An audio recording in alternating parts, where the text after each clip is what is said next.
What's up, Night Owl? Steely here, back with another Candlekeep video, and today we're going to be having a look at Shemshimes Bedtime Rhyme. And before we get started, as always, we've got a brand new map for you right here. You can find that in the Discord. Set your role to Dungeon Master, go over to the Dungeon Master resources, and the map will be available for you to download and use, so you don't have to use those black and white maps. And if you want to see me DM these games live, I do stream on Twitch. Link will be right down there in the description. You can come by and ask me questions directly about whichever of these chapters may be giving you a hard time or anything like that. Just ask me directly. You can have a more personal touch, or you can watch and see the mistakes that I make and the corrections that I make along the way so that it will improve your own game. So let's get to it. The premise of this quest is that there is a curse that is originating in the Firefly Cellar in Candlekeep, right below the House of Rest. And this curse causes the people that are infected to start humming a song and eventually singing a song. And anyone that hears them singing or humming this song is also infected. The more people infected by this curse, the more powerful Shemshine, the main villain of this chapter, becomes, until eventually it manifests itself. Once the party repairs the book, Shemshine will manifest himself and the party will have to face it. This entire adventure takes place in the Firefly Cellar. So I recommend that you get very familiar with this map because it's going to be more free form. The party is going to be able to move around the Firefly Cellar as they please and kind of investigate clues as they uncover the mystery of this book. Also, there's going to be 5 NPCs trapped in here with the party in a sort of quarantine because the Avowed do not want this curse to spread. So the doors will be locked with an arcane lock, and the party will be stuck here in the cellar in order to discover in order to find the mystery and stop Shemshime and cure the curse. So get familiar with this map and get familiar with the 5 NPCs that are going to be present here with the party. And one quick thing that I want to note here, I don't normally use ambiance or background music in my games. I do have them going on the stream, but as far as what the players hear, I don't have any music playing for them. I find it distracting personally when I'm playing in a game, but power to you if you use background music or ambiance. The reason I bring it up is because this chapter in particular revolves around this really catchy jingle that gets stuck in people's heads and they hum it and they sing it. So for this one in particular, even if you're one of those people like me that doesn't use background music or ambiance, this may be one of those sessions that you could at least try it out, see if you like it. I personally went with the Me channel music. I found that to be a nice little jingle that gets stuck in people's head easily, and it's sort of it's simple, and that's what I use. I use the Me channel music. I'll leave a link to that, to a 10-hour version of that in the description. Find a nice song that gets stuck. If you've run this party before and you guys have like an inside joke or a song that gets stuck in all of your heads or that you all sing along, something like that, maybe find an instrumental version of that song and just play it.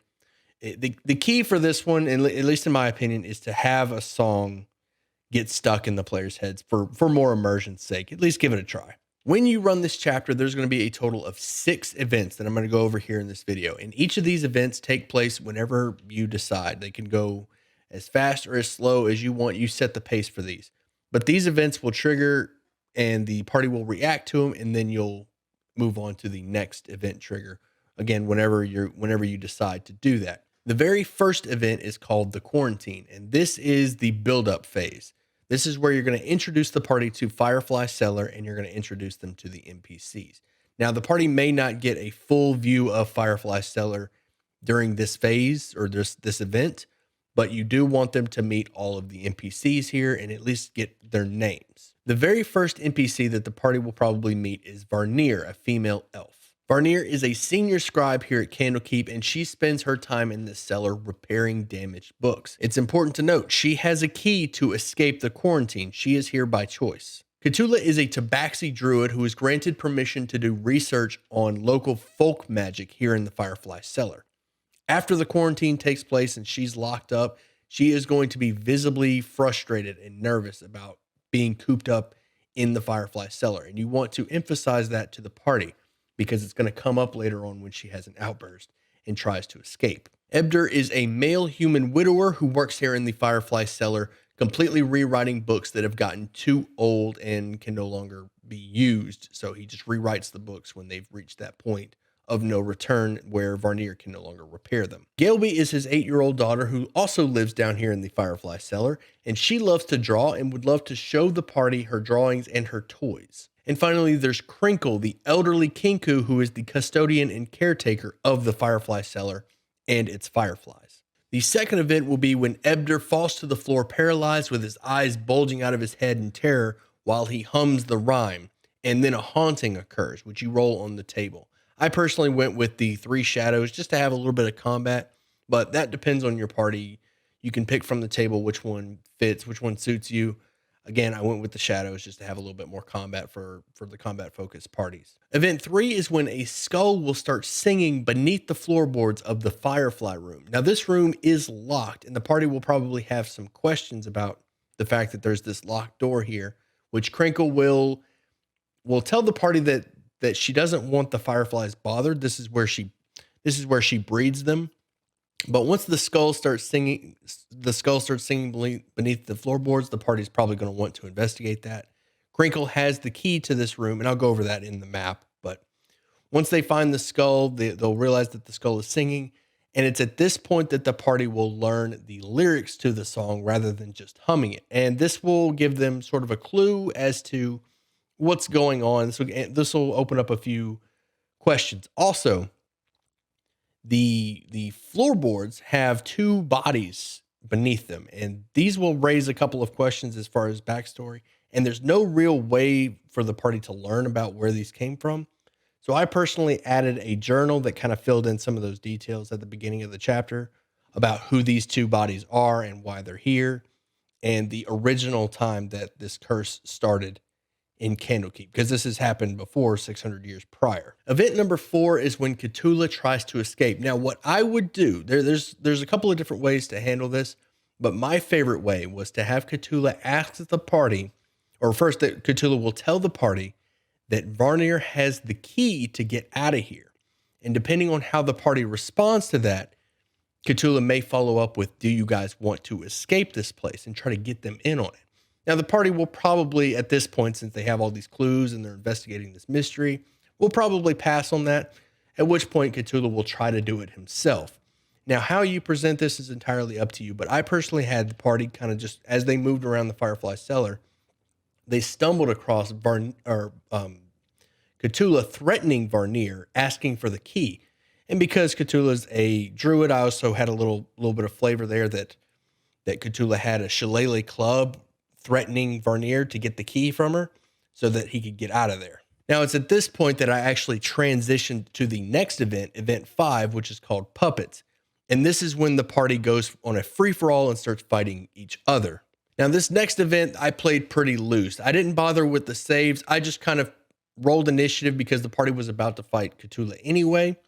And once the initiative was rolled, the party started fighting each other. And I just told the party that they felt compelled to start fighting each other, fight for their own life, fight to the death, the other party members, and kind of explain that there was a curse that was compelling them to fight the rest of the party members. Now, this can be pretty hard, and you know your group better than I do. So I would approach this. There's a couple of different ways to approach this. Some parties may not want to have this big PvP arena brawl. This one can be pretty tricky. I had a hard the hardest part for me running this event for the groups that I ran this, where it was getting them in the mindset that they need to be trying to kill the party. Because for the most part, they were like using passive spells and just trying to avoid each other. And I really had to hammer home, like, this curse is making you bloodthirsty and want to kill your party. So handle that how you see fit. I can't really give advice on every different scenario. You know your group better than I would. So just be careful how you approach that. By the book, they get a save, and there's ways around that, and there's also some magic to cure it. The reason that I didn't do the save is because that could be that was a little bit inconsistent, and that could result in some odd like if everybody passes the save, that event kind of just moves forward. And I kind of wanted to have an event where like everybody fought each other, like this big PvP arena. But moving on to the next event, you can handle that one how you think your group would approach that one. The final event, event 6, is called Shemshine. Now, if you didn't notice, that when Catoola decides to attempt to escape, this is when the ball really starts to roll for these events. Now, after the puppet phase, event 5, the party will see Gale be covered in blood and holding Shemshimes Bedtime Rhyme, which at this point is probably the book that the party has been looking for up to this point. Galeby now has it and it's covered in blood, and she's covered with blood because during that whole puppet phase where the party was fighting each other, she was fighting Crinkle, and she beat Crinkle nearly to death with this book. Crinkle is about to die and may actually die depending on how you want to run it. I personally had Crinkle die at this point, just to add that sort of this little girl beat the 55-year-old Kinku to death with this book. But you could handle that, depending on how your party would handle that. You may want to change that to where she's just unconscious. That's up to you. Regardless, though, now that the party has the music box, they can repair it, and Shemshine will show up and attack. The party will also learn the final stanza of the song. Now, I would have a brief moment after the party learns the stanza of the song to kind of take it in, digest it, before Shemshine shows up and attacks. Once Shemshine shows up and rolls in, and you guys roll initiative, this is going to be a really tough fight if they don't realize what they are supposed to do. Shemshine cannot be killed except by crushing it with 1,000 pounds. So what I did was put emphasis when the party shows up to Firefly Cellar, put emphasis on the fact that the chains are rusty and nearly and damaged and could break easily. Put emphasis on that. And also, don't bother doing damage to Shemshine. Just tell the party that when they attack Shemshine, it does not seem affected by damage. The reason for this is you don't want the party getting completely slaughtered by Shemshine, thinking that they're actually doing damage to this thing, when in reality, it can't be killed. It'll just be reduced to 0 hit points and then back to 1. Ignore the thing's hit points. If somebody attacks it, just say it does nothing. And they need to figure that would force them to figure out a way to deal with it. Otherwise, Shemshine is just going to steamroll their party. Shemshine will follow whoever's in possession of the book, Shemshimes Bedtime Rhyme. So it should be easy to lure Shemshine where they can be toppled, or where they can have the book dropped on them. Bookshelves and the stone table will also function by the book. The bookshelves in area 1 and 2 will also function to crush Shemshine. Also, the stone table in area 2. I personally most of my parties went straight for the big hanging book statue, and you just get, and also I didn't have Shemshine roll a dex save to avoid it. I just had, if they figured out how to crush it, it crushes, it happens, no dex save, Shemshine just dies if they do the event. Now, before we have a look at the map, I do have one sort of warning for you DMs out there who are planning on running this chapter, and that's that Crinkle really has no reason to hide the fact that they took the book Shemshine's Bedtime Rhyme. Now, it will probably come up in your game that the party will discover the fact that there is a book called Shemshine's Bedtime Rhyme. It's listed in the books that need work in one of the rooms, the room where the books are repaired. They'll see the name and they'll know that this particular book is missing. Also, when they find the singing skull, they're going to learn the lyrics and they're going to learn about Shemshine. If Crinkle is questioned about either of these things, there's no real clear reason why Crinkle would lie about this, especially with this curse going on and knowing what this curse will do and what's happening in Candlekeep. And it's something that you're going to have to come up with and something you're going to have to address. And it's just as a warning to you DMs out there, keep in mind, for some reason, Crinkle will not tell the party about Shemshine's Bedtime Rhyme. Maybe they will. Maybe you could fix it to where Crinkle tells them that they have the book Shemshine's Bedtime Rhyme. That will speed things along very quickly, because as soon as the party has the book in hand, they can fix it and summon Shemshine, and that's quest complete. So if you want to follow the events in order, you're going to have to come up with some reason why Crinkle doesn't tell the party about the book that they took, especially if the party confronts Crinkle directly about the book. Something to keep in mind. Area 1 is the balcony, and it's here the party will see the massive statue of the open book that they will drop on Shemshine later on at the end of this chapter. Also, here are a few statues and oversized chairs for people to sit in and read from the bookshelves. Area 2 is directly beneath Area 1, and this one also has the circular bookshelves surrounding a stone table, which is directly beneath the statue of the open book. Over in Area 3, the party will find 3 writing desks, one of which has calligrapher's supplies, and the other has an ancient book that needs to be rewritten by Ebder. If the party looks behind the tapestry on the west wall, they will see Shemshimes' rhyme, with the exception of the final stanza, scratched into the stone wall. Over at Area 4 is the Firefly Room, and it's here that Crinkle will raise and care for fireflies. Beneath one of the floorboards is the bodies of Yawen Pilt and the Avowed who killed him and themselves. I placed a journal here that sort of explained that this Avowed killed Yawen and then themselves in order to stop the spread of Shemshimes' curse. Area 5 is the Bindery, and it's here that Varnier will actually repair books that are still capable of being saved. They currently have 4 books commissioned for repairs, one of which is Shemshimes Bedtime Rhyme. If the party searches this room, they're going to find 3 of the 4 books that need to be repaired, and Shemshimes is actually missing.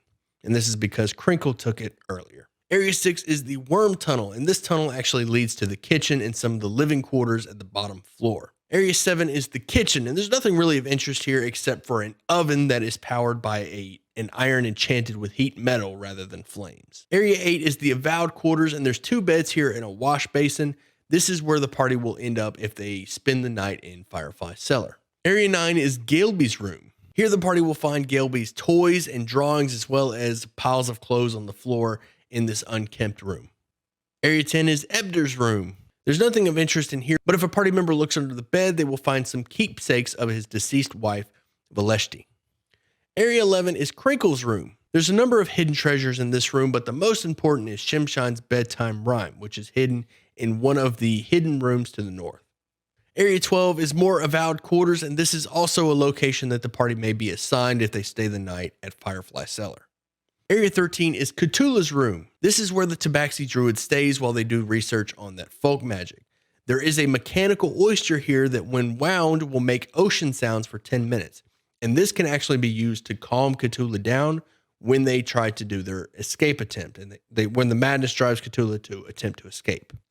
Area 14 is Varnier's room. Varnier's room is practically a library of its own. You can stuff this with all kinds of books and maybe a few spell scrolls between some books or in some pages.